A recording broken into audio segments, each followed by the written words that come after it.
everybody, this is Monday again, and it's Engineering Management 1. And today we're going to do lecture number 4 of the Management of Information Technology series. Hello. I don't feel like yelling over people today. Okay, good. So, what are we going to look at today? Well, today actually is a good lecture for those people who do not have a strong business background, because we're going to go over the concepts of supply chain management, customer relationship management, and ERP, Enterprise Resource Planning, and how it relates with engineering management, which is the main 3 systems that you're going to be working with if you are working and managing technology and managing business systems. These are highly technical systems. I shouldn't say highly technical. They are the most technical, probably, systems of the information systems and information technology that a business would actually try to put to use. So we're going to define supply chain management and describe the strategic and competitive opportunities that exist with that. Define customer relationship management in terms of its strategic and competitive opportunities as well. And then look at defining e-collaboration, electronic collaboration, which is basically a groupware, group systems, and electronic means of remote communication, which is also a big hot topic these days in the area of engineering management as well. Also looking at the impact of IT culture has on technology choices and the implementations within the organization, and then also focusing on enterprise resource planning and what makes that a challenge in terms of its implementation. ERP is probably one of the most least understood systems out there as well, so you might find it interesting. I think I already went through this example here. This is sort of looking familiar to me. I actually talked about social commerce shopping these days as well, and how a lot of advertising and things are being done through Facebook and through social media advertising. If you're not advertising on social media these days, you're not advertising really, because that's where most of your product group is. And it's kind of the equivalent to TV ads. In the old days, people used to put up commercials on the television. They don't work anymore, actually, because people just filter them out anyway. But the internet, there's ads on the internet. So you go to Facebook, you get ads. Yeah, more so than the TV, I think, actually, which is online. Yeah, you can't go anywhere online without getting hit with advertisements. So you think I may have actually even talked a little bit about supply chain management last time as well, but I want to sort of review it as well. So we'll start from the beginning on this one. Supply chain management is how, so I have a little music introduction to supply chain management. So, no, it's good, it's good. I enjoyed it. So let's see. We have the concept by definition. Supply chain management is usually abbreviated SCN, SCM, excuse me, M is in Mary, or management. Tracks inventory and information among business processes across the company. If we think about modern businesses today, especially in the area of engineering, they're very widespread. We have remote locations for manufacturing. We have remote locations for research and engineering concepts, development. We have business offices. We have them located all over the place. And so we have a lot of distribution of the information. So the supply chain management system is what keeps it together for the most part. Actually, ERP and supply chain management keeps a lot of the information together within the organization that's widely dispersed. And dispersed over many different locations, not necessarily for cost reasons, but mostly for operations, because it's easier to spread yourself out rather than house yourself all in one location. Not that you can't do it that way, it just doesn't ever work out that way. So the supply chain management system itself is the centralized hub for all of the purchasing and all of the supplies. I'm not talking about office supplies. I'm talking about the business supplies in terms of what the business needs in order to produce its product. So product companies have huge supply chain management systems. They're building a product, assembling a product, maybe not necessarily manufacturing it. It could be used in a manufacturing sense to procure parts and pieces for assembly. It could be used for sub-assemblies. It could be used for basic retail sales, actually, to get pieces and parts of merchandise that's already built that's not manufactured. So it's used in all of those different contexts. It's not solely excluded in terms of one type of business. But in an engineering management kind of a setting, what we're looking at is being able to track sub-assemblies for the most part, or subparts.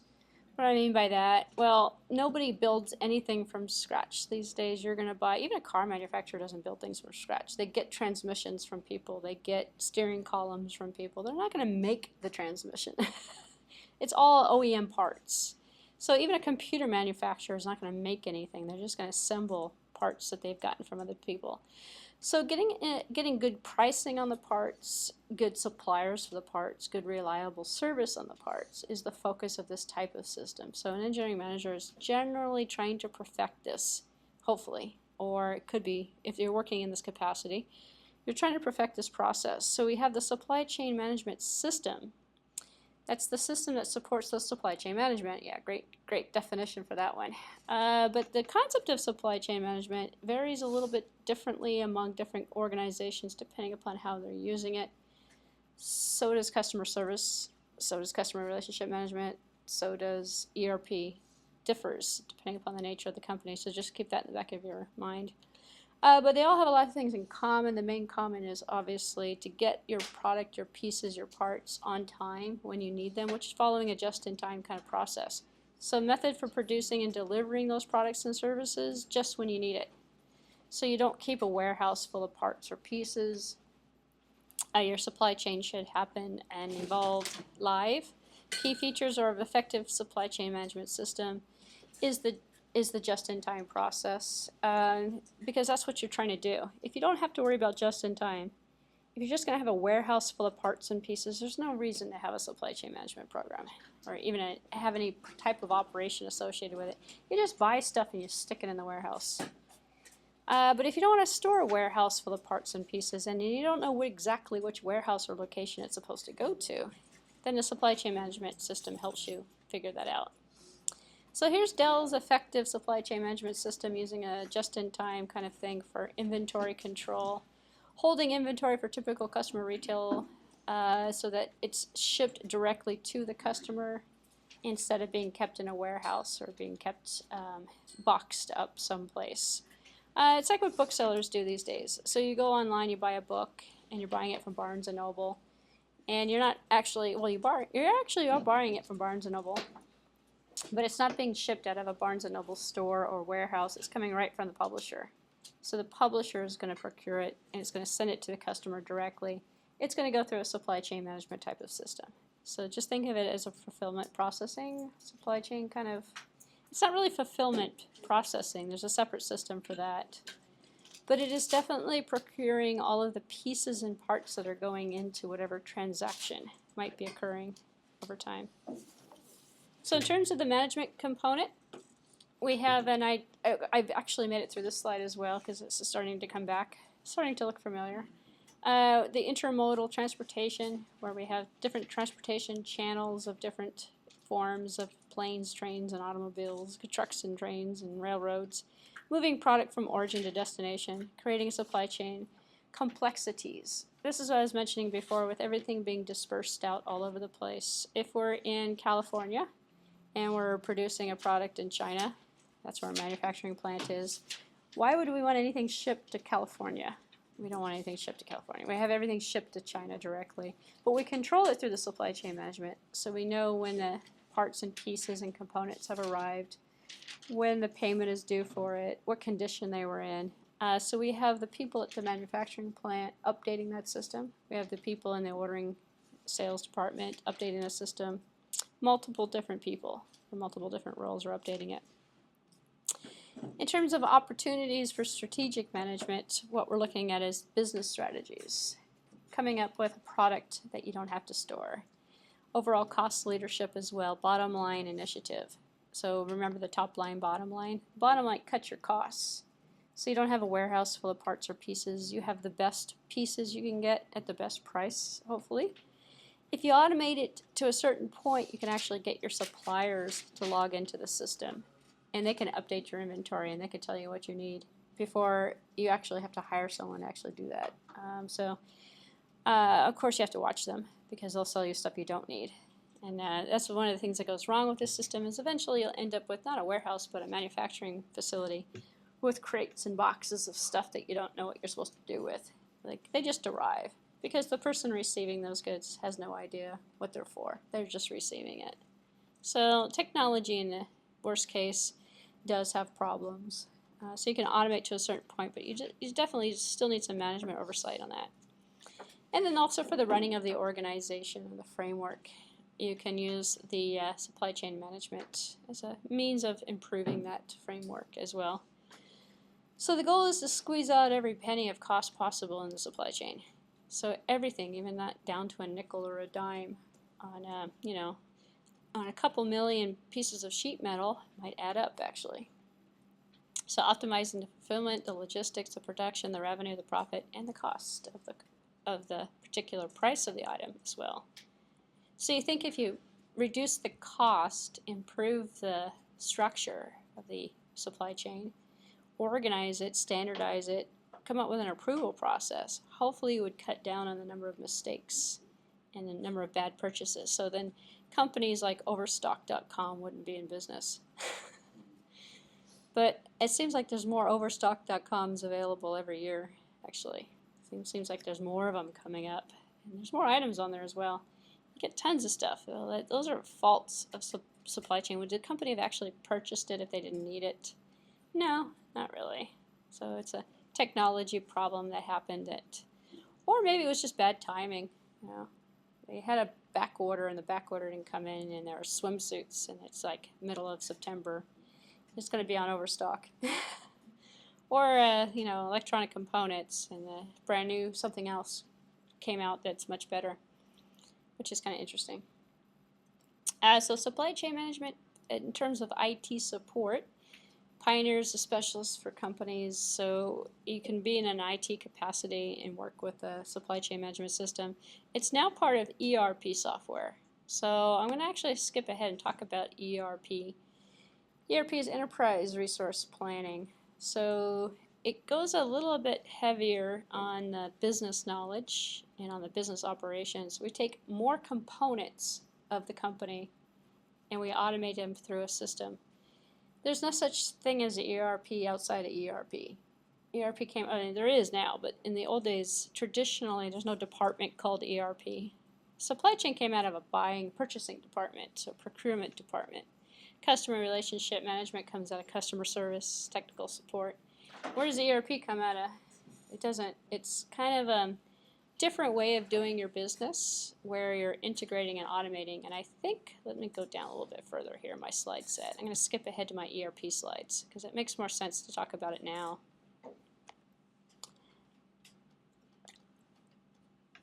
Just cleared my ears. I have a lovely little echo going on in my side of my head. It comes from allergies. Unfortunately, it drives me crazy. Enterprise resource planning. So how do you bring supply chain management, customer relationship management, e-collaboration, everything all together? It's the system for the systems, which is kind of weird. So enterprise resource planning came around, and it's a big word nobody quite understands from a business perspective. It's the collection of the integrated software for business management, accounting, finance, supply chain management, inventory management, customer relationship management, e-collaboration, everything, all into one. Well, is there such a thing? Well, it depends on the company.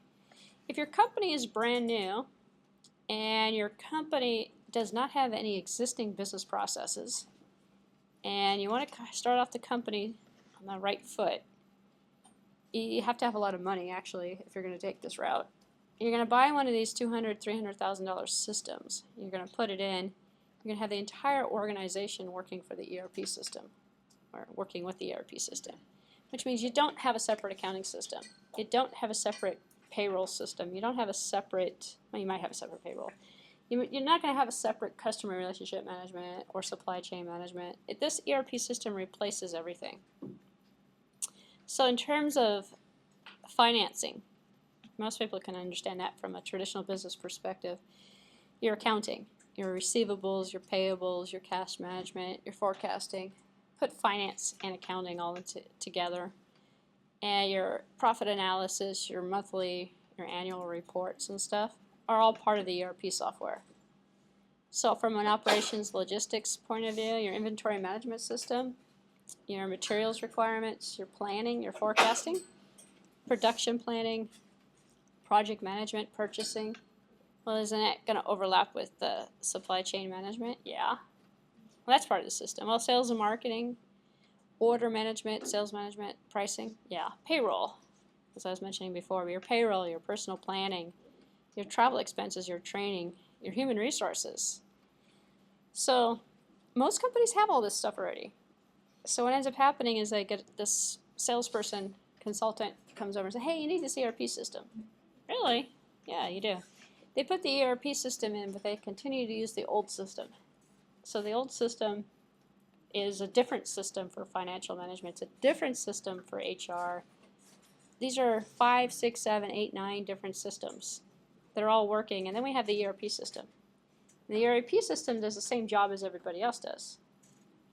But unfortunately, if you're a brand new company, you can't afford to put this in. The ERP system is way out of your reach. You can't afford the ERP system until you have all these other systems implemented already. So 95% of the problems with ERP is making the transition from all these separate systems to go into this one system. So nowadays the one system is sold in packages or in sections sometimes. So you could buy the supply chain management / ERP module and start out with one section of the organization, automate it, get it online, get it dispersed out into the different electronic communication and automation that's needed for that to really make it efficient, and then add your HR to it, add your operations to it, your marketing, your sales, customer service, and then keep building it. Too slow. So that process is kind of slow. The other process is, what if you've got information already in your financial system? You got to transfer it all over to this new system if you're going to switch everything over. Plus, you also have to at one point change all your business processes around because your job functions are going to change within the organization. People are going to work differently. So in order to translate into this and to move over to this size system, which is going to give you a lot more capabilities, there's a lot of transitional cost. Did you were going to say something, or were you going to say something? Okay. It looked like you were going to comment. Who are the major ERP vendors? This is sort of outdated, maybe not. SAP is still pretty strong on the list. They come in different forms. There's no such thing as a generic ERP system. There's different labels that we put on these systems that come out for different specialties that are used in different niche markets as well. Vendors for SAP as an example. So they specialties, types of systems that they build are for large businesses. Actually, all of this is for large businesses for the most part. A small startup isn't going to have an ERP system, well, unless they have a lot of money. Unless they know that they're actually going to be successful, they're not going to make that type of investment. Nor are they going to try and build the infrastructure to support it in the beginning. So it's generally an afterthought. But Oracle PeopleSoft, is PeopleSoft still around? Yeah, okay, good. So SSA, Microsoft is still around, yeah. The products change, they come and go. Microsoft is definitely more for the small to medium-sized business for their tools, financial reports and stuff. Oracle actually has taken more of a market share these last few years in terms of their financial management systems. But they're building systems that are customizable, yet they're very feature-rich right out of the box. You install it, you change your business processes, you take all your old data, you put it into it, hopefully. About a year later, then you start seeing the system work for you. And what does it do? It allows you to grow to really large companies, really large infrastructures, without having to go through all the smaller steps it takes to accomplish that certain level. So going back up where I left off up here, comparing supply chain management, now part of ERP, you can still get a separate supply chain management system. Again, it depends on the size of your company. Most of your manufacturing houses are going to have some sort of supply chain management organization. Otherwise you can't. How are you going to keep track of all this stuff? So a lot of these systems are keeping track of information. They're automating They're automating the process. They're coming up with easier ways of people doing their jobs with more accuracy, higher level of performance. Can you do everything a CRM system does, a supply chain management system does, excuse me? Yeah, you can do it all on paper and pencil. Do you need an ERP system? No. Well, if you're a huge company, you're going to be lost without it, but you could get by without it. So some companies do, actually. So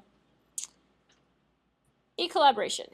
So we're not talking about online. Well, we are talking about online, but it's more electronic that is both public and private. So in the area of e-collaboration, it's used for technology support, working activities, and integrated collaborative environments. What does that mean? Being able to control remotely what's going on at different facilities, being able to track customer service from a different country, being able to, as an example, let's talk about outsourcing and talk about call centers. Most of the big companies don't have their call centers in the U.S. In fact, they'll go to a third world country, hire locals to work a call center. Very typical, very cost effective. You have to have some sort of an e-collaborative system, or at least some sort of forwarding system on the answering machine or the telecommunication system in order to have that to happen. But usually there's more of a collaboration. So it's more than just forwarding a telephone number to a remote country. Because you want to learn a little bit, especially if you're doing technical support or customer service, there has to be collaboration. For example, you're selling a product, the product's broken, a person calls in, calls to someone out there in India and says, hey, I don't know if there's any call centers in India, but hey, my CD-ROM drive's broken. They fill out the form. It's all done electronically. The form goes back to a fulfillment house in the U.S. that sends out an envelope or a package or sends out another drive. Customer sends the drive to another place, maybe in Taiwan or something, or sends it somewhere. Long story short, it's all collaboration. It's all done electronically. There's nobody who has to go to the facility to see what's going on there. Instead, you have a local manager out there wherever that call center is. You have a local manager at the repair place where the repairs are going to go on. You have one at the business office where you've sold the product. And you're collaborating electronically, and you're doing it as effectively, probably more effectively, than if you were doing it non-electronic. Because then you have all of the information in front of you, and you don't have to hear something through multiple different communication channels. It's all done together. So working with remote teams on remote projects, taking advantage of talent that may not necessarily be locally housed. So you've got developers. Actually, a lot of programming gets done in India. So you send it out. In fact, there's huge programming houses or whatever they call them, facilities that do it, contract you out. So you send it over there, you get it built. It comes back. So if you build an infrastructure, you have the collaboration going on. You don't have to worry. It's not really like over there. It's next door. So it brings the walls closer, brings the people closer together. So knowledge management with knowledge management systems as well. Knowledge management is being able to learn using the system, acquiring and learning the knowledge. So what's ever happening over at the fulfillment house is the information is transparent. It's coming in, so it's not over there. So you can know, oh, well, maybe we have a recall, or maybe we have this problem going on.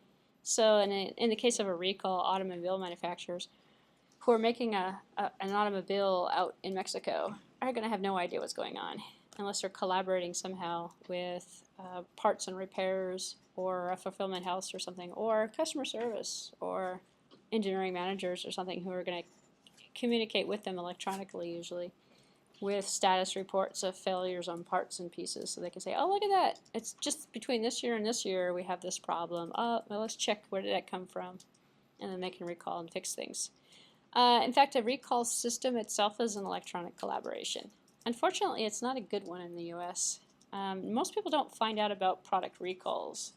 In the old days, they used to send you a card or something in the mail, and it looked like a legal form. It was really a product recall that said, hey, take your car in. If it just said, take your car in, you can get a new windshield, that'd be different. Instead, it's like 20 pages of fine print to look at. Do you want to his recall notice or notice to customer, blah, blah, blah, blah. And then on the last line at the bottom it says, oh, contact your dealer. You could possibly have it replaced if you have this problem. What? So anyway, the communication is not so good, but the effort's there. Social networking with social networking systems is also a form of e-collaboration. Learning online is also e-collaboration. Informal collaboration for support for open source information as well.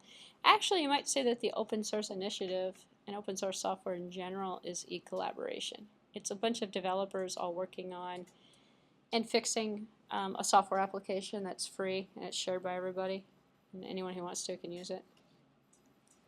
We also have what's called integrated collaboration environments, which is different than e-collaboration. An integrated one is an environment which we have virtual teams that work together.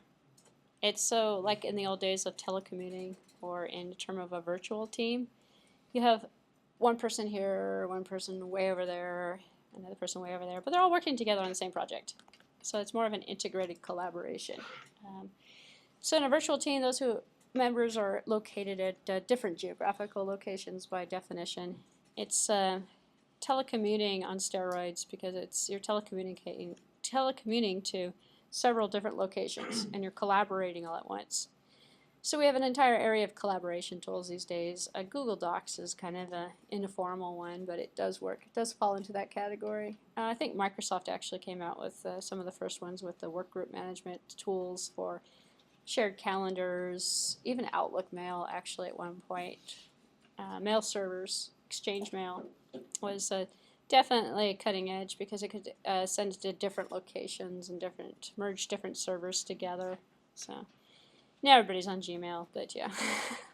There's collaborative tools out there. Also for, it can be basic things like email, or it can be more sophisticated ones. So we have workflow and work group management systems that automate the management of business processes. Processing a loan at a bank, processing a sales order as an example. When your local car dealership takes your loan information, they're processing your loan through an ICE environment because they're connecting either electronically or sometimes over the phone with a loan agency or loan association that's actually giving you a loan, but they're giving you a loan. So they're working together to facilitate that. Real estate works the same way. You have an agent that facilitates the communication between financial officers, purchasers, sellers, all sorts of different things. Document management systems as well. That's your Google Doc example. Storage and processing. So that is your integrated collaboration environment. We also have knowledge workers in today's world. Knowledge workers and knowledge management systems. This is another breed of systems that are actually seeing more of the spotlight these days because people like knowledge. People are trying to think that their company is intelligent. So sometimes it's referred to as business intelligence. So we have a growing our business intelligence initiative, so it's no longer being green, now we have to be intelligent. Gaining more business knowledge. What does that mean? We cut down expenses because we turned facts into knowledge. We study the business. As an engineer, we figure out that certain combinations of certain things work better than other combinations. We learn by experience to know that development time takes a certain amount of time. It's like what happens with a software engineering company that starts out on their first software engineering project. It's going to be late and over budget. It's just a given. And then the next project they're going to make money on, I hope, or the third project or the fourth project. Eventually they'll start making money because then they become more intelligent. They have the business knowledge to know that this guy only works so fast and this type of development takes so many extra weeks, and this is what we're going to need in terms of the tool set, and then they acquire what they need, and then they become a little bit more efficient, which is kind of the nature of most startup companies. They start out very small, and then they figure out, after they make a few mistakes and lose some money, and they figure out, oh, this is what we need. And then they decide, oh, you know what, this is impossible. We can't make money doing this. And then you should just shut your doors at that point. So that's what I tell them. When I teach information systems, I say that one of the worst things that people can't accept is the fact that sometimes it's okay to be a failure. In fact, if you know the project's going to fail, it's better to walk away from it. It's better to quit than it is You could take, if you're on this software project and it's not going well, and you predict it, you've earned the knowledge to know that it's not going to make it, take the money and buy a BMW or something. Take the money, go out, spend it on a house, buy something, go on vacation. You're going to get more pleasure out of that than sticking it out because you're afraid to quit. Sticking it out for the next year, it's going to cost you more money to stick it out for the next year, and you're not going to enjoy it as much. So it's actually okay to fail. In fact, a lot of companies fail on a daily basis. But it's the ones who fail and are able to acknowledge and accept that they failed. And then they can just sell off all the assets, take them over to Overstock.com, take them somewhere else, get rid of it. We failed. Spend the money on something a little bit more fun. Or maybe it's a new project. Start a new project with it instead or something. So knowledge management allows you to make those types of decisions a little bit easier, actually, if you know. So IT systems that support, by definition, a knowledge management. Nobody says KM, they always call it knowledge management. They also could call it expert systems. They support capturing, organizing, disseminating knowledge throughout the organization. So it's the knowledge of facts, the source of the information, the solutions, the patents, the trademarks, the best practices, the processes. Actually, there's a lot of companies out there, engineering companies, that just invent. They never produce anything, but they just invent. They're just research companies. So we made this, we made that, they patent it, and then they make off the royalties, or they sell the patent.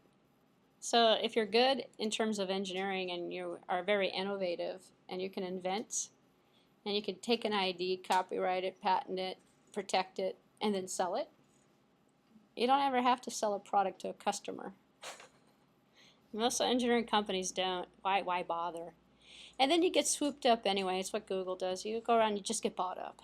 They'll just buy you because you own what they want. You made what they want. You're not going to sell it to them because they don't want to pay you for it. Instead, they'll just buy you.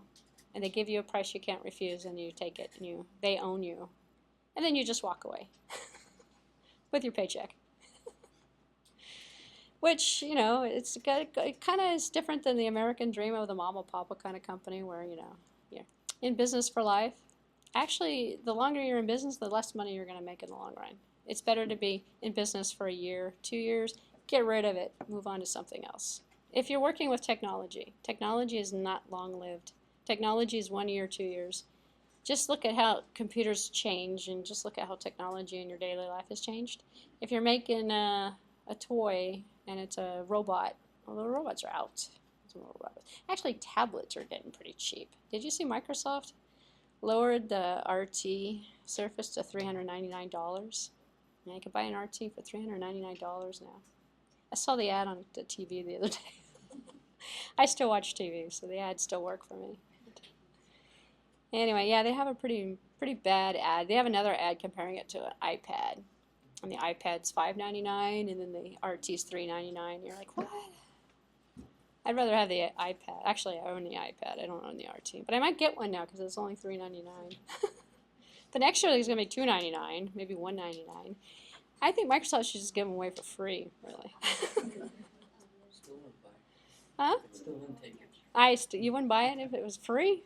Really? Seriously? Social networking sites, don't have to remind you about that one. And systems. Actually, it's kind of interesting. You hear more and more, well, it's actually sort of like the government that's doing it now, but not to sound like a paranoid person or anything like that, because this is going to make me sound paranoid. But there's more and more government initiative to get involved with using the same tactic that companies use for social networking. So social networks these days as a company, it's just like celebrities. Celebrities don't write their own blogs. Celebrities are never online. They're singing, or they're partying, they're using drugs. They're not computer literate people, yet they're constantly posting. Well, you have people that do it for you. So they hire consultants that do blogging for a celebrity. You can get a job. It's online. You can actually look for it and apply for a job to be a celebrity blogger, whatever. So the government has people that go online and act as child pornographers. They go and they frequent these sites. They sign up for these subscriptions. And then this is what the police department does, actually. And then they use that to lure in potential people to arrest, to find out information. Well, they also, and everybody knows this from the recent publicity that's been going on, but they've been doing it for a very long time. They also censor what you're doing. They watch what you're doing online, they listen to your telephone calls, or they record who you're calling, and they profile that way. It's actually pretty smart. I have to give them a little credit. It's what companies are doing now with social behavior. So the problem is you throw a fork in the mix, you mix things up a little bit, and then they don't know what to do with it, which is the problems these days. You don't know good data from bad data anymore, and you don't know what the rules are associated with social networking. There's a lot of HR applications are out right now, and business intelligence applications that do online profiling for potential candidates for your organization. So you subscribe to the service, they give you a report. They say, okay, you put the candidate's name in and their address or something. So 2 pieces of information about it. It comes back and says, oh, neo-Nazi, white supremacist. Oh. It's like, well, where'd you get that from? It's because they posted some picture that had some background thing on their YouTube account or something, or they did something that profiled them that way. And then the guy can't get a job. So then the consumer gets hurt. Or the company relies on it, and they go, well, this guy really is probably the best candidate. So then they ignore it. Long story short, technology is as good as it applies appropriately. If you apply it the wrong way, it's not going to work, which is kind of like what the government problem is right now. They're pissing off their citizens by getting exposed, essentially, and then you have the entire other group of people who don't realize that American voters actually voted for this. We voted to be spied on, and it passed. We passed it. We should not be complaining about it. But we didn't vote, and this is the other interesting thing with social networking, we never voted to be profiled by our online presence, which we're being profiled as. So there's company sites who are doing data mining, who are coming up with applications to profile groups of people and create virtual markets. So you know who your customers are by your online behavior. So you're contributing to it by participating with it without knowing about it. Google's been doing it for years. Every single thing you type in on your Google search engine, it's been recorded. It knows what people search on. It knows what's going on. So it's actually nice business intelligence, going back to the concept of knowledge management. It creates business intelligence. You got to use it. So a social networking site is a site in which you post something about yourself. Well, that in a nutshell right there explains what the problem is. We give the information away. In the old days, you could sell it. Now you can't sell your information anymore. It's free, it's available to everybody. You also create a network of friends, though. You create a network of associations. Those associations profile you. So it's not necessarily how many, it's who you're associated with. So there's actually another new government thing that was actually on the news about 2 weeks ago. Was through Facebook connections. So now they're you know how you go to the airport and they pull you out because they profile you of certain nationalities. It's a given. They profile you. Well, they're also profiling you on your associations online, so that they can determine which group you fall into, which category, so that they can monitor your phone calls if they feel like they need to. So it's open information, stuff you put out there. So now that's why I started this conversation out with, I'm going to sound like a paranoid person, but I'm actually not online. So I have a YouTube account, but I don't do social networking online. No, I learned that lesson a long, long time ago with MySpace. And I'll tell you a true story that happened to me on MySpace. When I first started teaching years and years and years ago, I opened up a MySpace account, and I put some stuff out there, including information related to where I live. And that's such a good idea. Back in the day, you actually put your address in there and your telephone numbers and stuff. Then I had a case in which I had to get a restraining order against a student who didn't like their grade because they were stalking me at my house. And then I immediately shut down MySpace. Oh my God, I can't do this. I have cars in front of my house of people visiting me who I don't know who they are, and they're not happy. So I had to get restraining orders. Well, just one restraining order against one student was enough to do it because he just would not leave me alone. Pressuring me for a better grade. It was an undergraduate student at a different school. It was not this school. This was before I started teaching at ITU. This is MySpace. This is a long time ago. So anyway, long story short, I shut down the MySpace account, and then I wrote to MySpace And I said, can you please remove my information out your system? Oh, sorry, can't do it. I'm like, what do you mean? To this day, I still can find the pictures that I uploaded. And I'm not talking about going in the time machine or anything. It's still out there. So yes, I am paranoid. It doesn't ever go away. So you're on Facebook, as an example. I will never sign up for a Facebook account, although people complain about it. They say, how come you're not on Facebook? Or people think I am, because there's another couple Barbara Heckers out there. They think it's me. I'm like, no, that's not me. Long story short, you put it out there once, it's out there forever. It's never going away. Never going away. Even if you write to them, I wrote to MySpace. I said, can you remove it off the server? Can you? Nope, sorry, can't do it. All right, can't do it. I can't do it. So I can still search. I can still find those pictures I put up there. So they were barbecue pictures. They weren't like something like bad or anything, but my account was closed, but the account still comes up as inactive. It's still there. I can activate it anytime I want. Why would I want to? So I know the information's still there. So anyway, so I'm not being paranoid. So networking systems themselves. Think about people you know, people you want to contact. Most people use LinkedIn all the time these days for hiring. So it's a great way. In fact, I get ads sent to me all the time. Hey, you interested in doing this?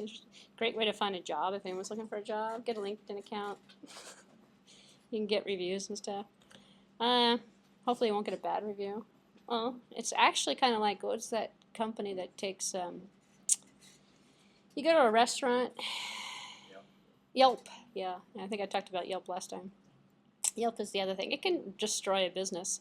Actually, there's a couple of companies that have tried to sue Yelp for destroying their business. I don't know what the results have been yet. They're probably not settled yet. So, yeah, Yelp can destroy a business. So it's good and bad. E-learning tools. Actually, some of you can take an online class this fall at ITU. We're going to be teaching one class in each department. So yeah, what does that mean? It means you can take a class electronically online, no campus visit, nothing. But you can only take one class for your degree, for if you're an international student. So it facilitates IT-enabled platforms. We're not going to use WebCT or Blackboard or eCollege. We have our own proprietary EMS system that's being altered for that. It's used in educational environments, obviously for business environments as well. A lot of people do corporate compliance through e-learning. You can go to traffic school online now too. You get any traffic tickets. Everything's online. Jeez, you can even get your Social Security online and stuff. Government, you can pay your taxes online. Everything's online.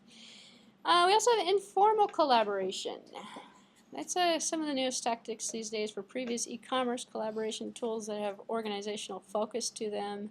Informal ones have an informal group of people gathering together. That's a meetup group. It's an informal. Or it's not a meetup group, but perhaps maybe open house. Or something where it's informal. You don't necessarily need to identify yourself. Focus groups actually fall into that category. Focus groups are kind of touch and go. They work for some things, they don't work for others, but it's a form of collaboration.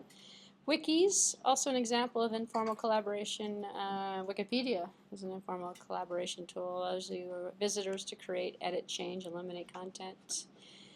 Such content is also called open source information. There's a lot of open source information out there.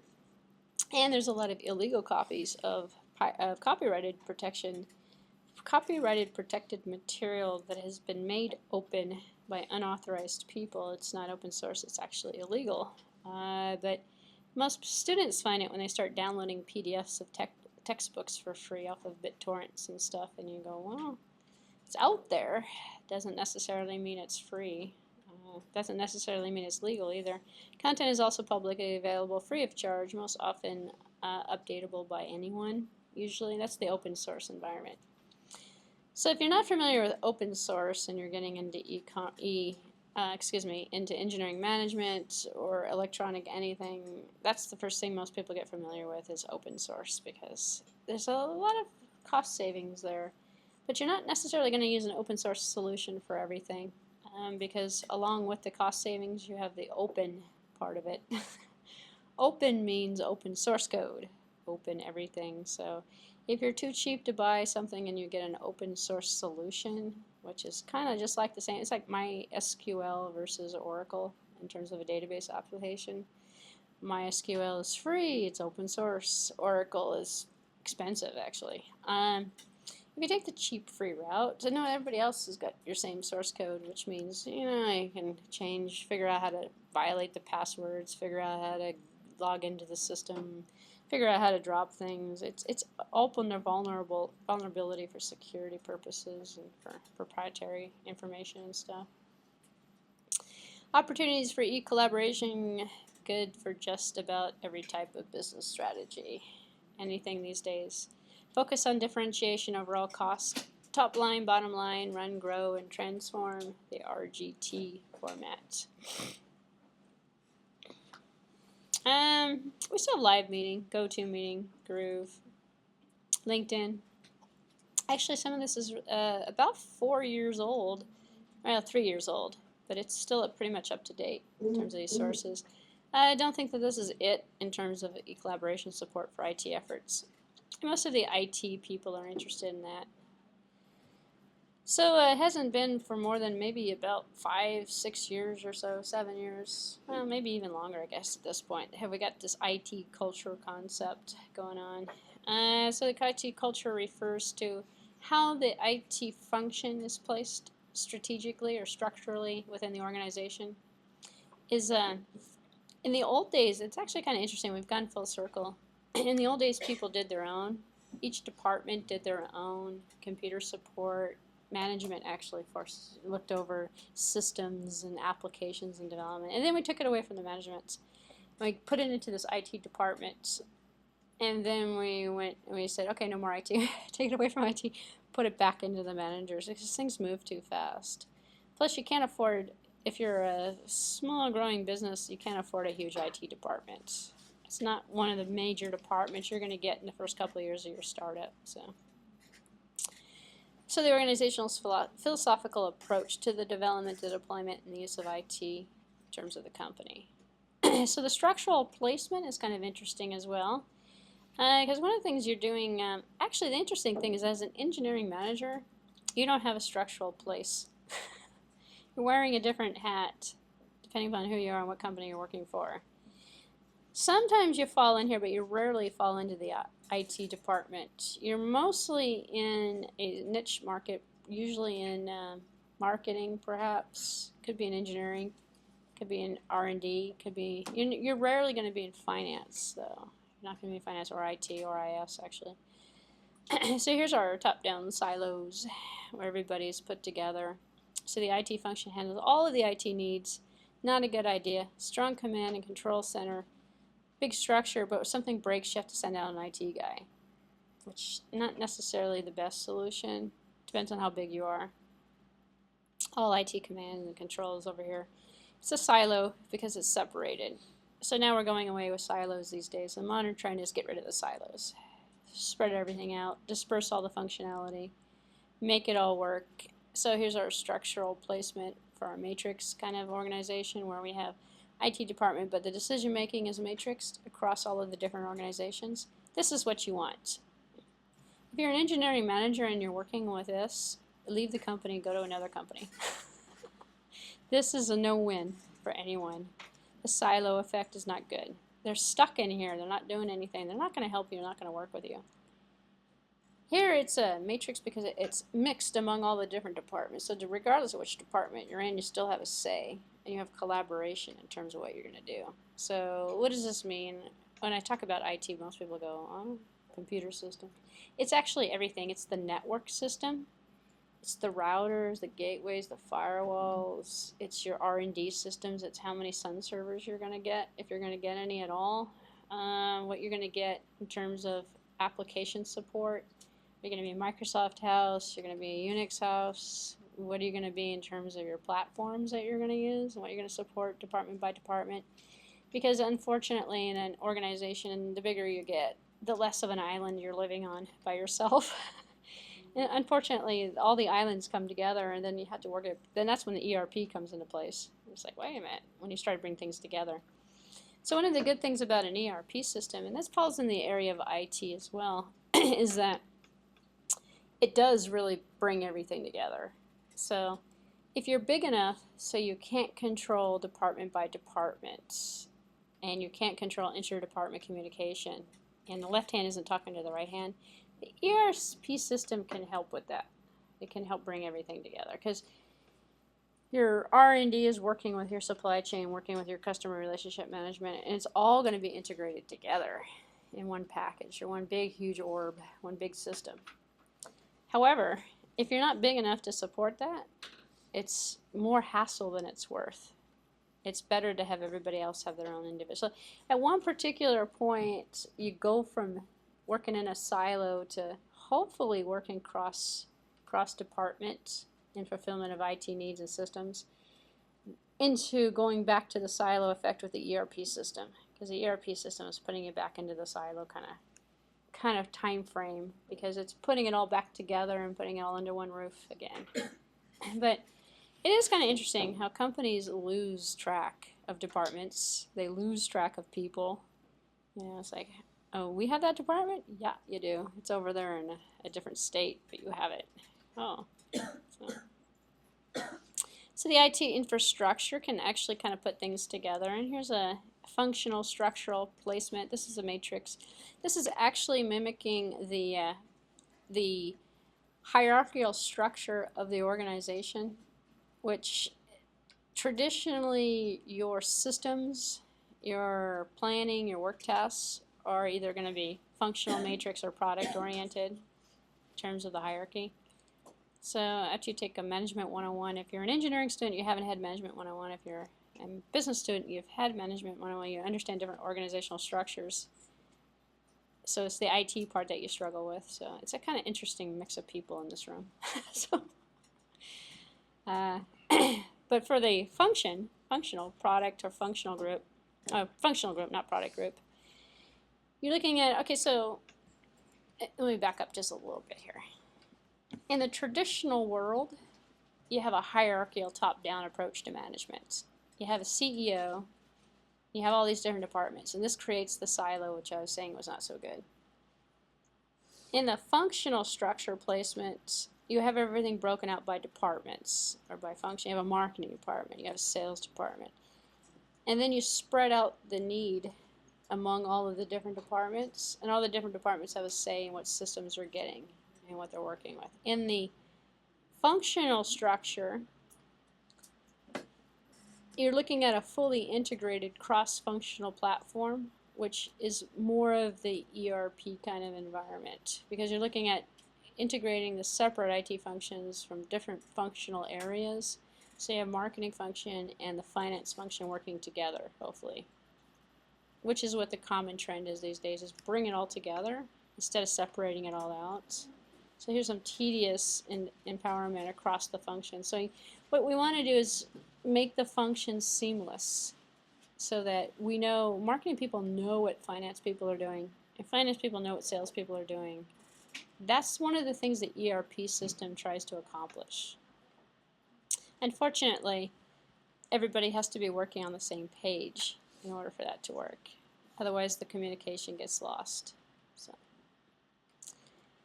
So the philosophical approach to an IT culture, ranging from wait and see to must prove return on investment before adopting these technologies, to early adopters supporting technology innovation failures.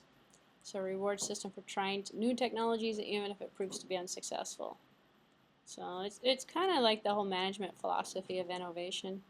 So works when it's working. If there are too many failures, it's not worth the price, not worth the expense. It's kind of like, if you were to imagine HP about 10 years ago, HP is a product organized group, organization. Each product line has its own marketing, each product line has its own sales, its own customer support, and they have their own systems to support. Actually, HP is one of those companies that nobody knows what anybody else is using in terms of their systems, or it used to be in the old days. Nothing was standardized. People just used their own systems, and then they made their own systems for some of the departments. So long story short, if you have a product that's not working, it's a faster failure, easier failure. you just X out that department, and it doesn't affect anybody else. So you can try out new things. So one of their biggest things of innovation, which is, this is about 10 or 15 years ago, and they were trying to be an innovative company. So they would bring on things like cable modems. This is before Motorola came out with their set-top box. So they had cable modems. I think HP even produced, well, they've been doing printers for years. That's good. They've been doing computers. Some of their computers are still on the market, but they had to merge with Compaq, but that's a different story. Long story short, they have all these products that came out. Some of them were electronic products, some of them were hardware products. None of them ever made it to market, and none of them ever caused or disrupted any of the technology innovations of any of the other projects that they've been working on. Because of their, not only of their philosophical approach to their IT and their infrastructure, but also their company organization. So a lot of what you're doing is trying to figure out what type of organizational structure with what type of system support and what type of technology you're going to apply to make the company very, practical or very effective. It's not like a personal computer decision where 20 people can buy the same computer and use the same programs on it. Unfortunately, and what ends up getting stuck, if you're the engineering manager, you're making these decisions. Sometimes you might be making these decisions. What system are you going to put in? Who's going to use it? How are you going to organize it?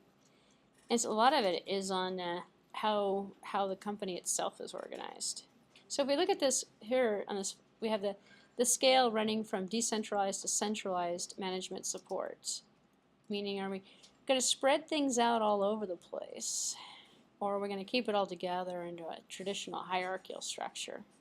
And it's not necessarily always by geographical location. When I say spread things out, I mean spread responsibilities out. Are we going to have separate departments? Are we going to have it arranged by product group, product organization? Are we going to do a matrix with it? Are we going to do a hybrid with it? Which is what a lot of companies are doing now, is a hybrid. They'll have one main headquarters for human resources, and they'll have main sales, and they'll have main marketing. But each one of their product groups will run as a separate business unit. And they'll be located in different areas, and they probably won't even communicate with each other for the most part. They're just separate business entities in general. So here's the scale between centralized and decentralized. And then we have wait and see adopters, where we're going to be on this end of the field versus the early adopters. So the early adopters end up with the technology failures because you're going to try it whether it's good or not. So there's a high risk, high reward. Over here, low risk, no reward at all. You're just worried about your return on investment. So as I previously mentioned, because we went down to the slide already, on the enterprise resource planning category, we're going to bring everything together with this enterprise resource planning. So this is the glue between all the different departments, and here's the glue that we looked at a few minutes ago with the finance and the sales and the operations and the human resources. And we even looked at the different vendors that are in the market. So it attempts to integrate everything. So CRM drives what customer relationship management drives what the supply chain management will produce. So if customers like something, then the supply chain will automatically adapt to produce those products instead.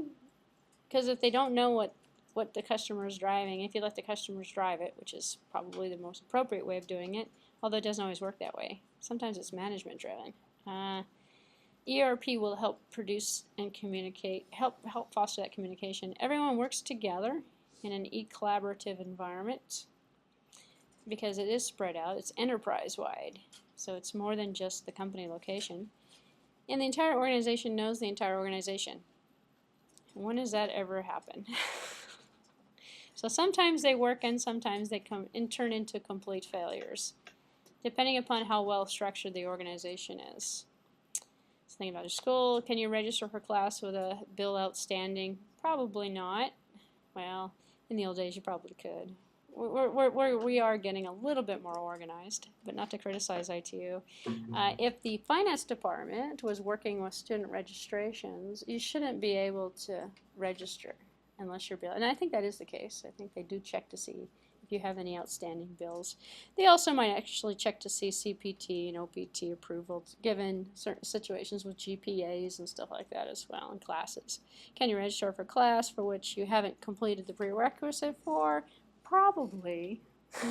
So I don't think we have any prerequisites here. So if you think about integrating everything from a university setting, the left hand would know about the right hand. So as soon as a student failed to show up, then the registration, actually here's the registration department now. So actually this is not a bad idea to take a slight, here let me pause this. We are practically done. We're on slide number 39 of 40 of this lecture, so let's finish this lecture. And then we'll take a little detour, talk about some assignments, and we'll start in with another lecture, and then we'll be done for today. So ERP, as I was mentioning before, its role is to integrate everything. In terms of its integration, looking at the enterprise, which is actually kind of the interesting concept. So that E stands for enterprise. Enterprise are suppliers, customers, and everybody who works with the enterprise, with the company. So it's not just the company, it's everybody who works around the company, with the company, and interfaces with it. So the enterprise system here in the middle is what you're looking at here. We got finance, marketing, inventory, yada yada. We have all these different departments or product lines or however you want to divide the organization out. And you integrate them all together. That's what the ERP system is. It's supposed to be the glue that attaches everything together.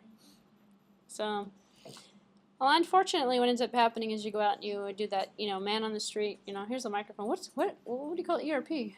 And you get like 100 different definitions of ERP. That's just my definition of it. My definition of it is it's the glue. It's kind of the glue that holds everything together. So, all right. So I went over our first assignments, and hopefully some of you have done it already. And the second assignment was a bunch of questions to answer, and I told you we have artificial intelligence left over. I was reminded about that in our short little break. And so I will revisit that one. It's on the back of my to-do list. Assignment number 3, we actually just now finished covering, actually we finished it last week. We finished covering the material for it. It's based on a Porter's 5 forces model.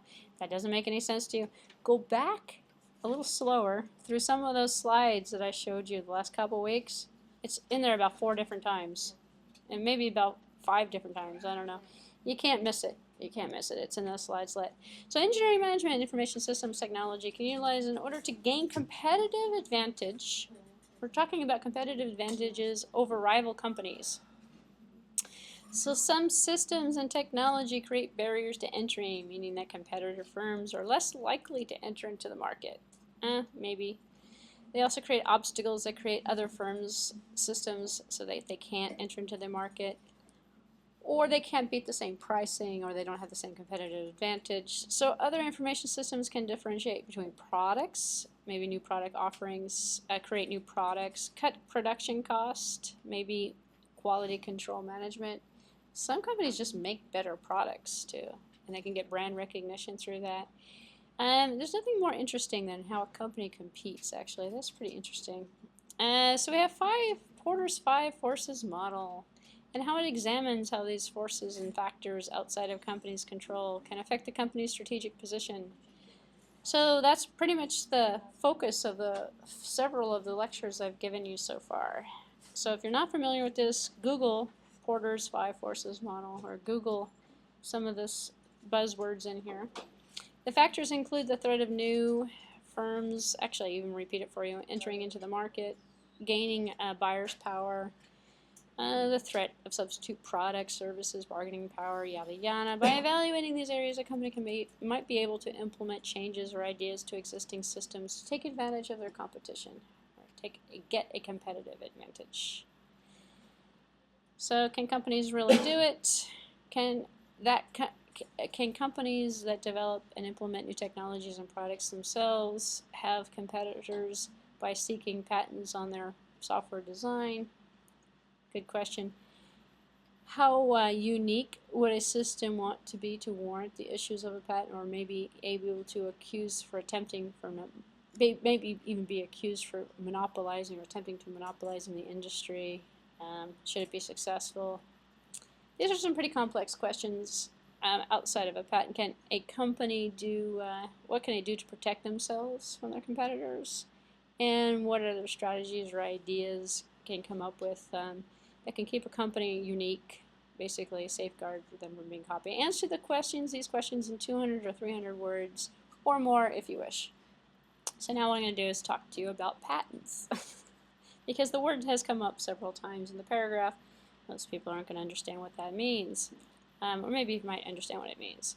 If you're a company, you're working in engineering management, or you're working with technology, you're producing patents. So without showing you any slides, so you'll have to look at this boring description for a few minutes while I briefly describe to you the concept. This is not a patent law course, nor am I going to cover anything outside of perhaps a few things on intellectual property and patents more formally in an upcoming lecture as soon as I get through supply chain management, customer relationship management. But long story short, it's a protection mechanism that gives a company the right to use their own technology. That's the non-technical description of what it is we're talking about. So you're a company and you're in the United States and you are in business to make money, obviously, but maybe you're in business to invent or to produce something and you're researching. Universities do this all the time, actually. We have a research lab right down the hallway. And you're creating a robot, or you're creating an algorithm, a search algorithm. You're Google. Google has so many patents. It's ridiculous how many patents they have. They take and they protect their property, and their property is intellectual. This is where the word intellectual, this is a definition of intellectual property for you as well. Intellectual means that it's knowledgeable, it's business knowledge, it's information, it's know-how, it's an intangible asset the company or individual owns. Intellectual property could be knowing how to do something. Oh, I cleared my voice after that one. Let's get started. Okay. Anyway, long story short, that's a nice interruption there anyway. Intellectual is not tangible, it's intangible. It's, if you're Apple, it's knowing really good industrial design. It's the information that you're using and the technology that you're using to develop the look and feel of the products. That's intellectual property. If someone were to make another product that looked like your product, that used the same innovation, that used the same technology or look and feel or something similar to your intellectual asset that you put into that product, then they would be in violation of it. So it's protected in different forms by the law. Patents generally deal with inventions. So there's also design patents as well, but a utility patent is dealing with an inventive property. So it's something you own because you invented it. So you, many years ago, you were standing up giving a lecture and you decided, you know what, it'd be nice to sit down. And this is before chairs were invented. And you said, well, and then you put a piece of wood up and you prop some legs underneath it.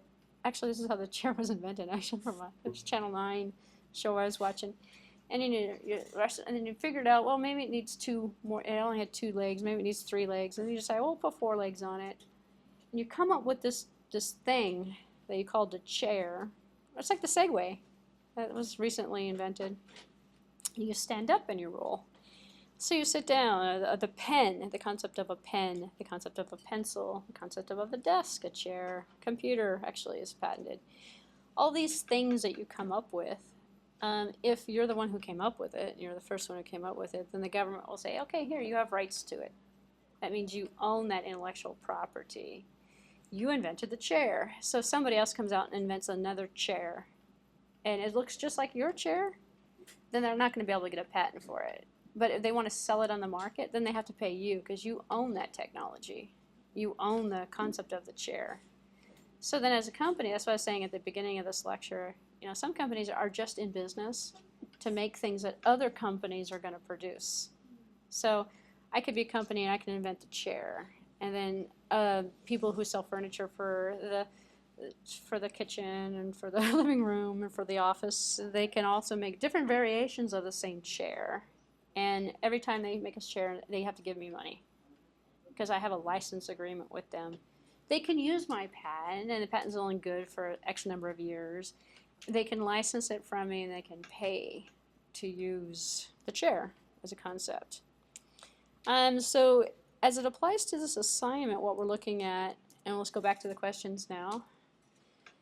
If can companies that develop and implement new information systems protect themselves from competitors by seeking patents on their software design?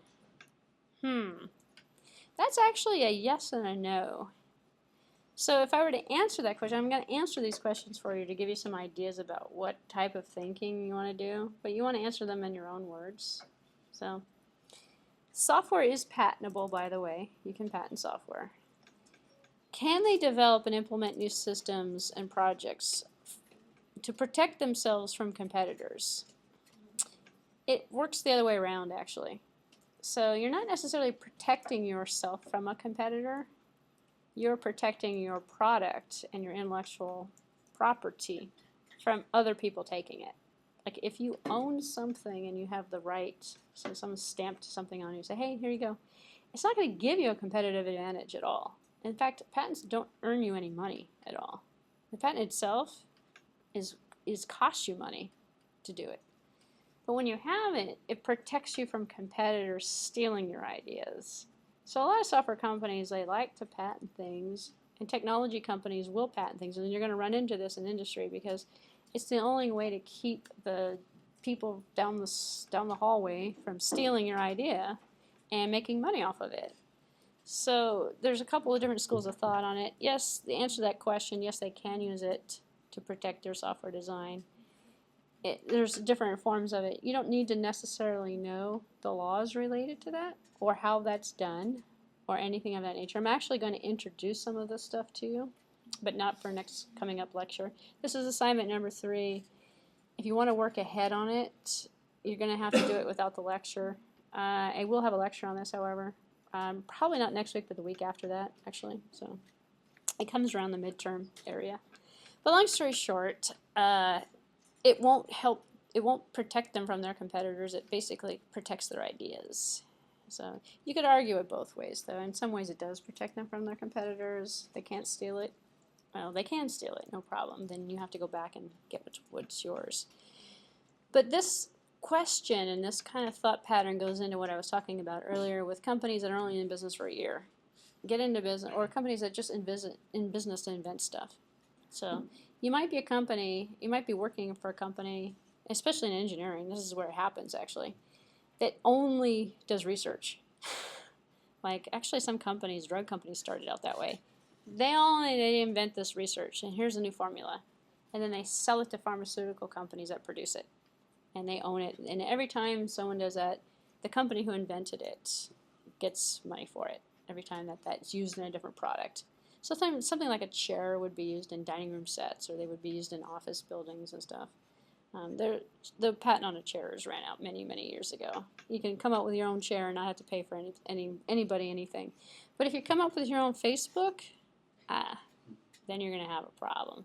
And actually, if you've seen that movie about Facebook with the Facebook attorneys and everything, that's a classic example of stolen intellectual property.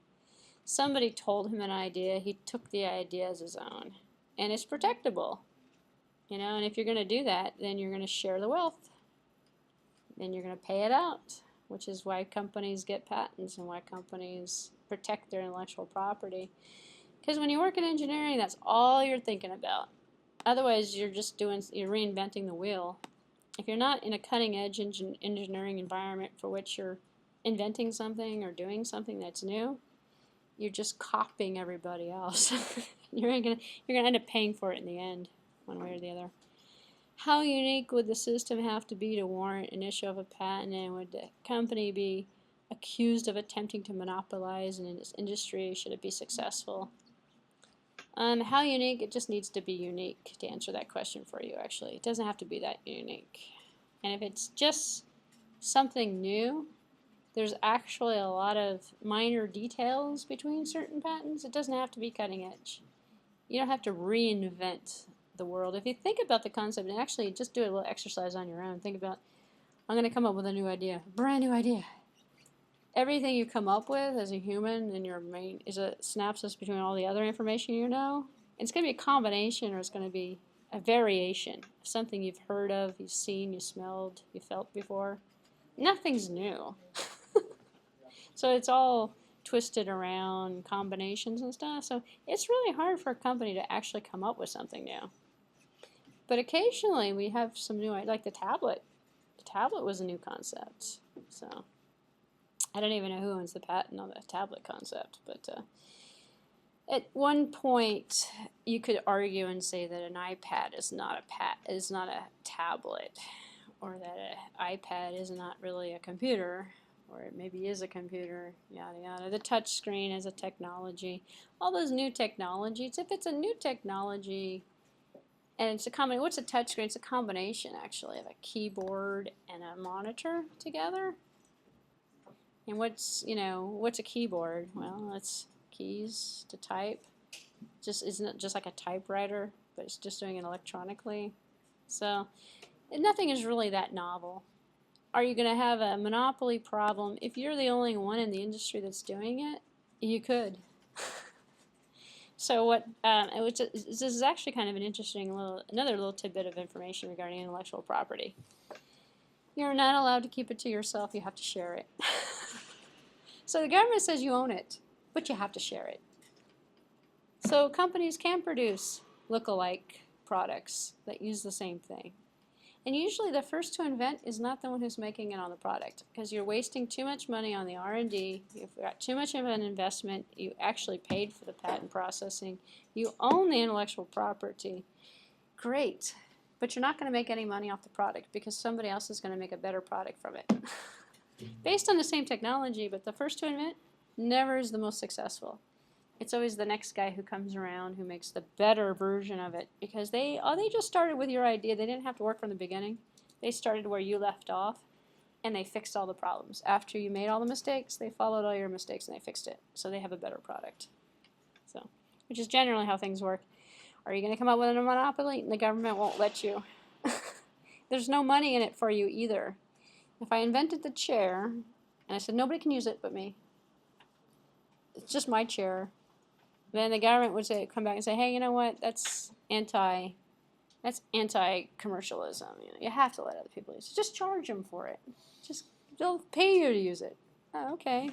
Which is basically how the system works in a nutshell. I'm leaving out a lot of details, but that's pretty much what you're looking at. I'm going to answer all these questions for you actually later on in an upcoming lecture. So, outside of the patent, what can a company do to protect itself from its competitors? Be unique. Actually, a interesting patent that you might not be aware of is the Kentucky Fried Chicken secret recipe. That's patented. What else we got on the market? Mrs. Fields cookies. It's patented. So what are you going to do? Make a better cookie? It's easier to talk about non-technology because then there's more examples in your daily life. Can you make a better cookie? Sure. How many chocolate chip cookies are on the market? Tons. Are they all Mrs. Fields? No. Well, what makes Mrs. Fields so special? Her secret recipe. Do you need the secret recipe? That's one strategy. So the question's asking you, well, what are the other strategies can you come up with? You could be cheaper. Go back here and look at Porter's 5 forces model. You could be cheaper. You could be a better value. You're not only chocolate chip, but you're also nuts and blueberries. It's like blueberry pancakes. What's the difference between a blueberry pancake and a pancake? But IHOP makes blueberry pancakes. Chocolate chip pancakes. Well, everybody else makes chocolate, but people will go to IHOP. They're still in business, actually, as a pancake company. Everyone in this room probably has heard of them, too. If you've ever gone on a trip, you go to an IHOP. Kind of like McDonald's, actually. What makes McDonald's so special? Cheap. I don't know. I don't like McDonald's. Alright, so what other strategies can you come up with? Now you're going to have to really think about that one to protect a company. Okay, what other strategies or ideas can you come up with that would help a company keep their unique system safe from being copied? Make it impossible. Impossible to copy. Which is kind of like the Retina display. It's too expensive. It's impossible. You can't do it until the technology gets cheaper. You're not putting it on a cheap device. You're going to put it on a $600 device. You can't put it on a cheap device. It's too expensive. Plus, it's too hard to manufacture it. It's too hard to produce it. What about Google? Why, we have Yahoo, Google, we got a bunch of search engines. Why not? You can't just produce another Google. You can't. You don't have the same infrastructure. You're too big. Google's too big. You can't compete with it. It's too big because you can't get Gmail. You can't duplicate Google. You can't get Gmail, Google Docs. They own YouTube. I don't know who else they own these days. What other companies they have, but they're just too big. If you are thinking about differentiating yourself, that may also be another thing. Why can't you just copy them? Well, if you're too different, they can't copy you. So if you're differentiated, I could say, why can't people copy ITU? Because they're not accredited. We're actually one of the few accredited international universities. There's not that many of them here. So we're pretty hard to copy, actually. You can't just go out and without spending the next 3 or 4 years going through an accreditation process all over again. So the school actually has some leverage in terms of its competition right now, which is good. Good for the school. It might be a little premature to start working on assignment number 3, but if you wanted to, you may. And one of the topics we are going to hit, though, is intellectual property and patents and stuff like that, but probably not till about 2 weeks from now, that's what I'm thinking. So it is on the to-do list. So you could wait with assignment number 3 if you don't feel comfortable at this point. If you do feel comfortable, go for it. There's no right or wrong answer. Yeah? It's each 200 to 300 words, each question. No, it's all questions together. It's a, hold on one second, let me take a look at the wording.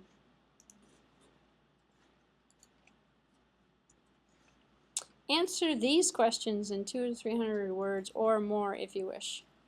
More is good. Or So all of them together. all of them together. You might not answer all of them. You might just focus on 1 or 2 of them if you want. I think there's 3 of them or 4 questions. I didn't count the questions. We want the legal binding stuff like that. Nope. Just to general. No legal information. Just generally answered. 300 words is like a paragraph. Yeah. So, but the problem is you have to think about how am I going to answer these questions?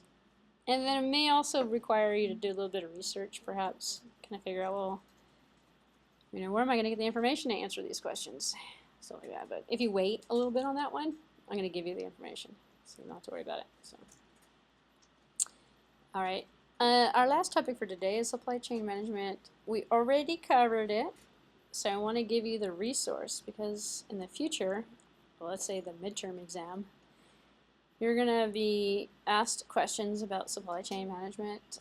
So I want to show you at least, because there's no textbook for this course either, so I want to show you where you can get this information. This one is lecture 5 of the Information Technology series. So next week we'll be on the Information Innovation series.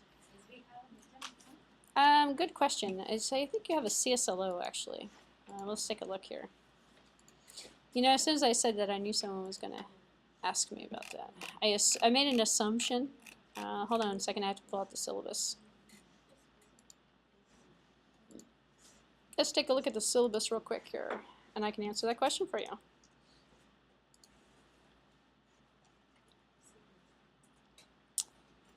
No, we have a CSLO. The CSM questions are in the CSLO. We'll take a look at the CSLO. Do I have the CSLO published already? No. Okay. I didn't. Yeah, I know the question is going to have the ERP, CSM, and the rest of them is going to be in the CSLO. I thought it was the midterm. We have case studies, and then we also. Wait a minute. Is this the right syllabus? This is Oracle. Why am I looking at Oracle? There's a midterm in the assignment. Let's take a look here. One question here is going to the right syllabus. Oracle does not have a midterm. This class does have a midterm. Yes. All right. We have the right class. Engineering management. Yes. Yes, we do. Let me, okay, my memory's not failing me as badly as I think it is. I just need to have a little bit more faith in it. All right. We have a final exam that is an in-class final exam during the last week of the class. We have a midterm exam that's a take-home exam. I don't think I have it up yet, and I don't think I have the CSLO up either. We have a CSLO essay for this. On the midterm, you're going to be hit with ERP, CRM, and supply chain management. When I get done with the midterm information, it's after this lecture, and there's actually 2 more lectures after this, I believe, if I remember this correctly. We're approaching midterm. We're not there yet. When we get there, I'm going to put out a fresh midterm. It's not recycled, it's brand new. It's a fresh final exam as well. So I'll be putting out a fresh everything. It's not written yet. Depends on how far we get before we get to the midterm.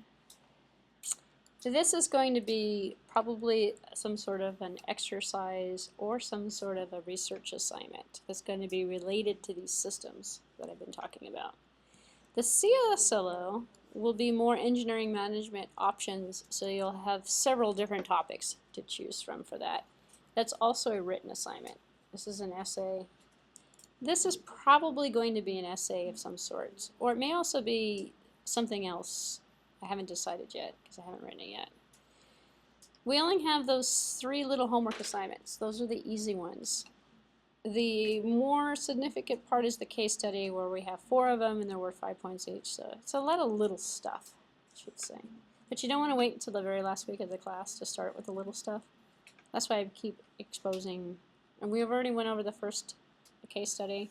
All the case studies are the same. They're all the same format. So those are pretty self-explanatory. The assignments are a little bit different, each one of the 3.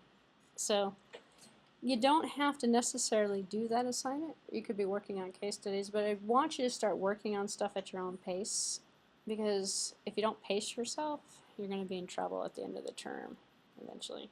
So most people get excited around the midterm time, and they go, oh, wow, this class is almost over with. Maybe I should start doing some of the assignments. So at that point, everyone will start turning stuff in, as I suspect. Okay, so questions about the assignments, the case studies, the midterm? No? Now that I have the right class? Yes, I do. Okay, good. Hey, I'm like looking at this going, I don't remember. How long is the deadline for the midterm?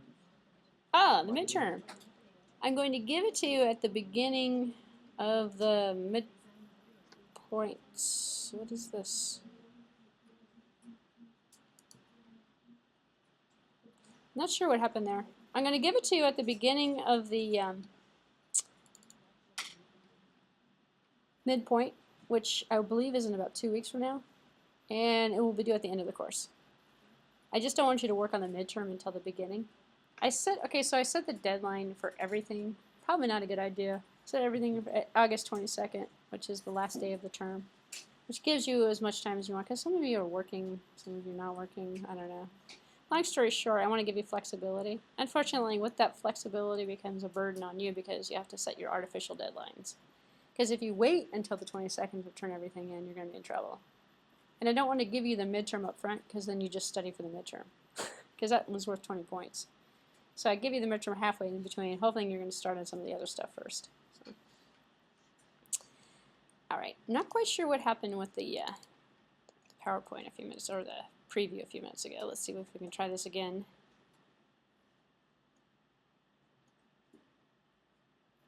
Okay, we're up, which is good. We're only going to go for about 15 more minutes, don't worry.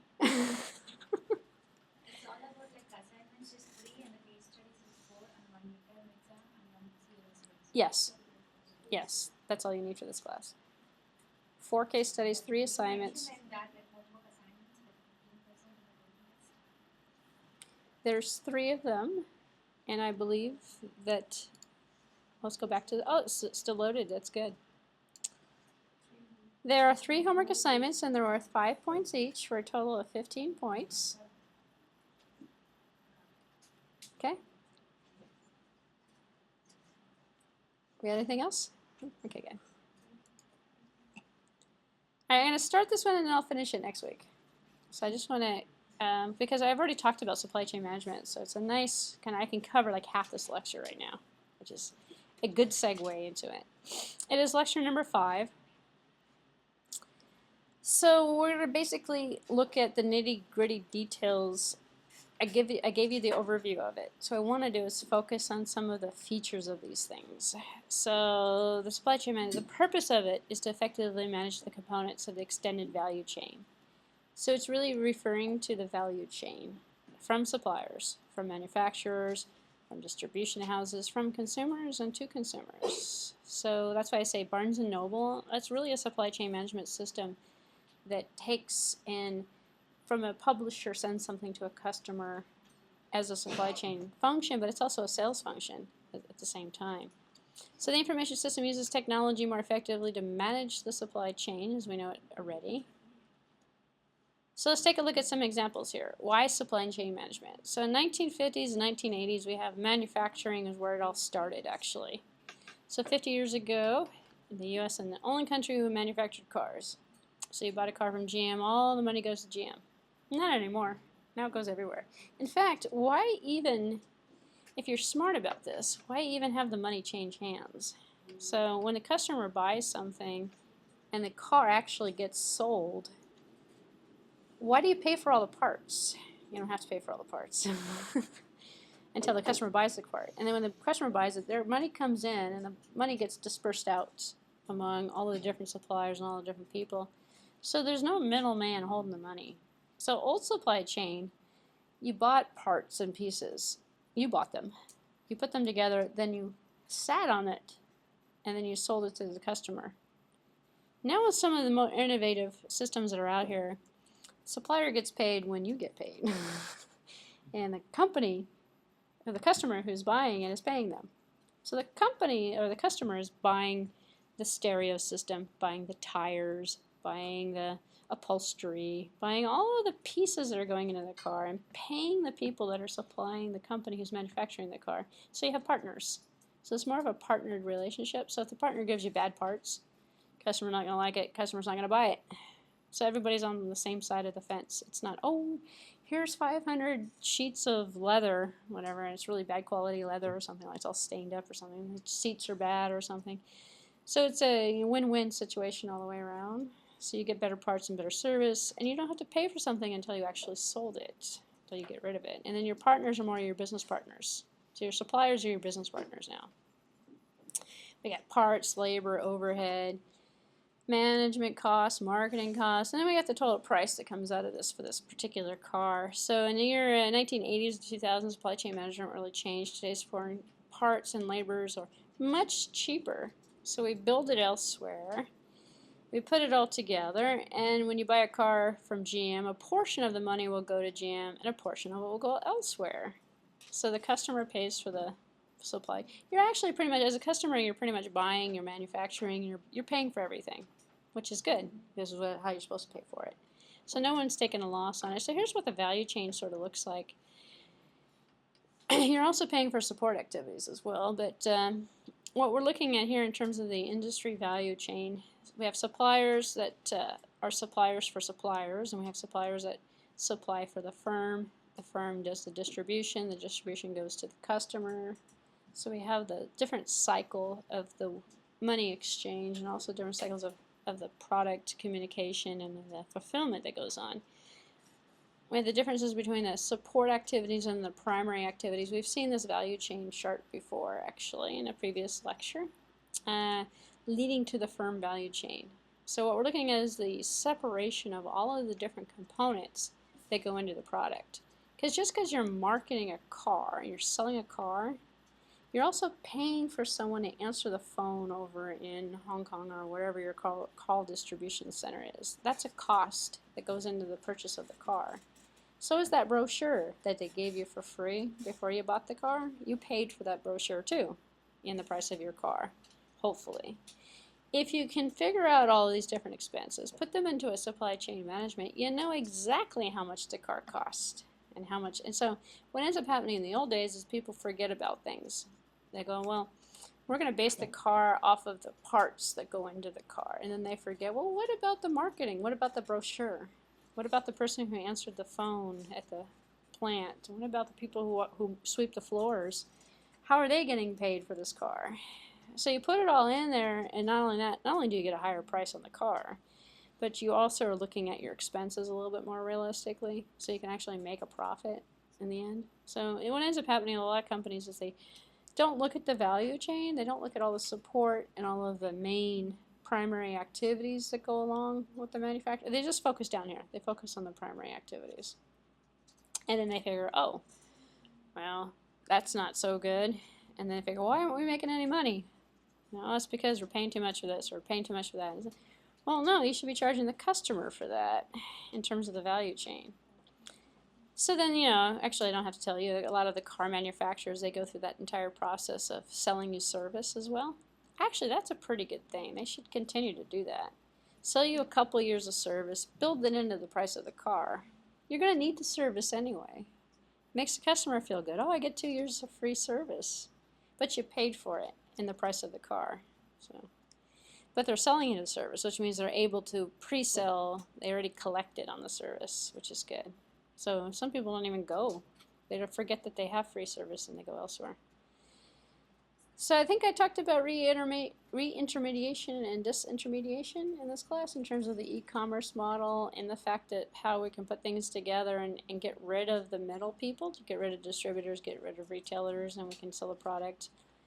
And when we get rid of all the layers, what ends up happening is we get this lower price.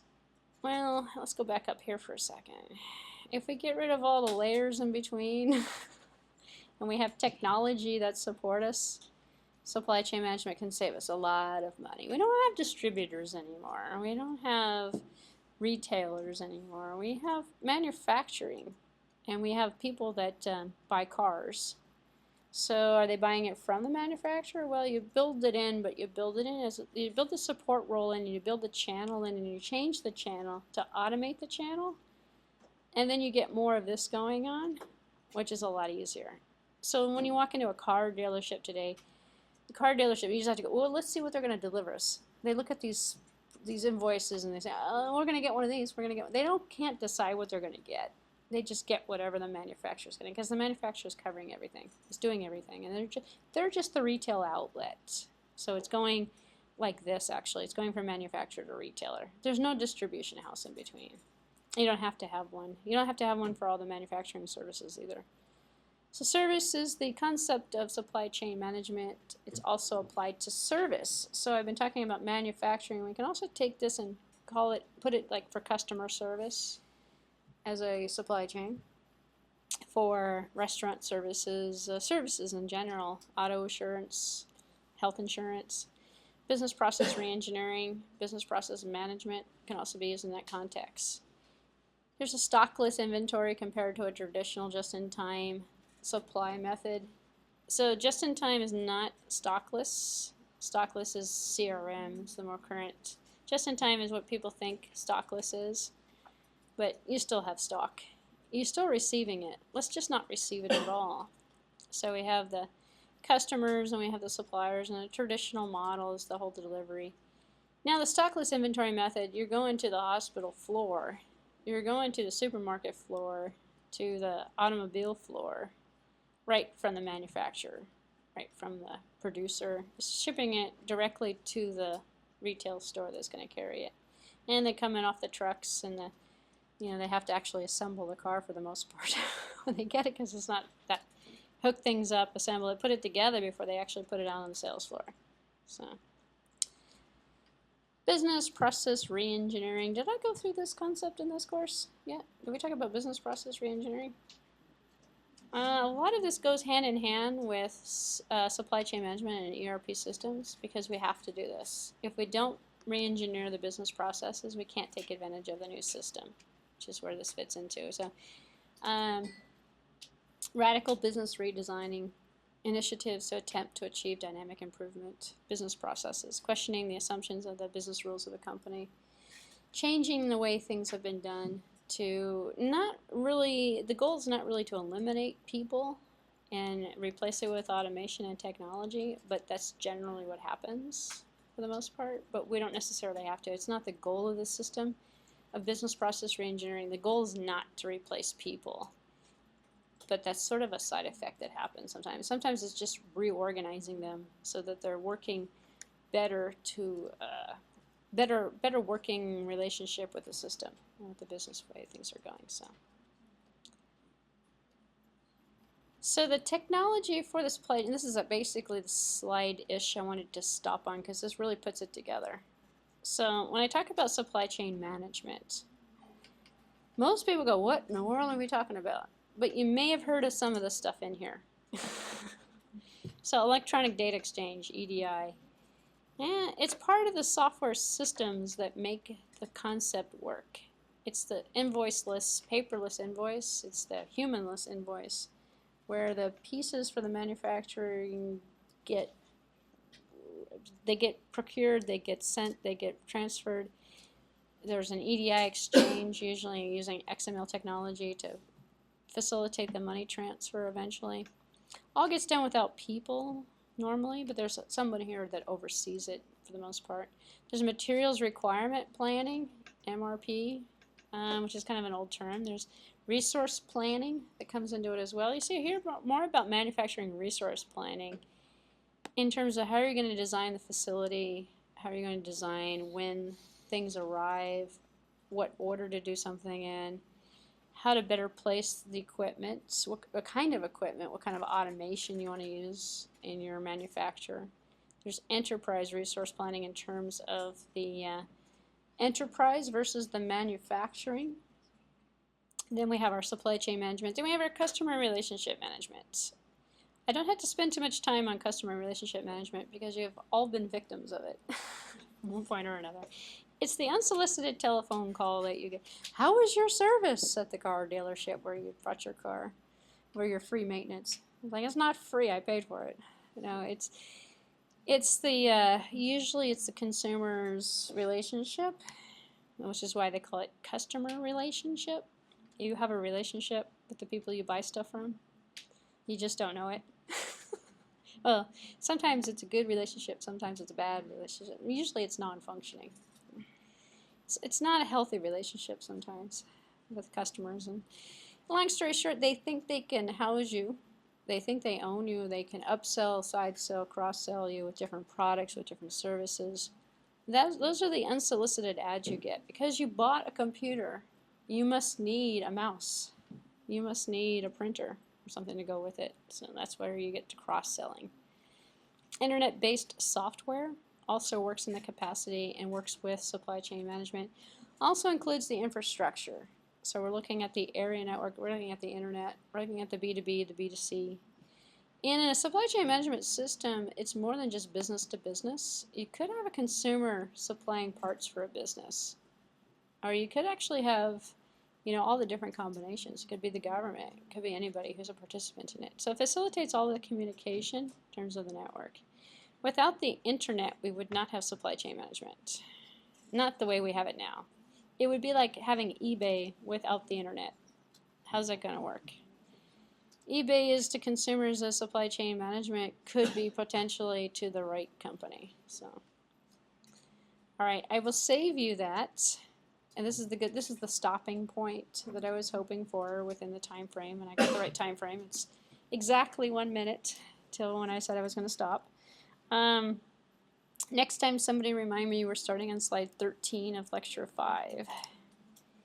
And want to go through different types of ERP systems next time. So a little bit more detail on that. Okay, we're all done. It's 4 o'clock exactly. Hey, good timing.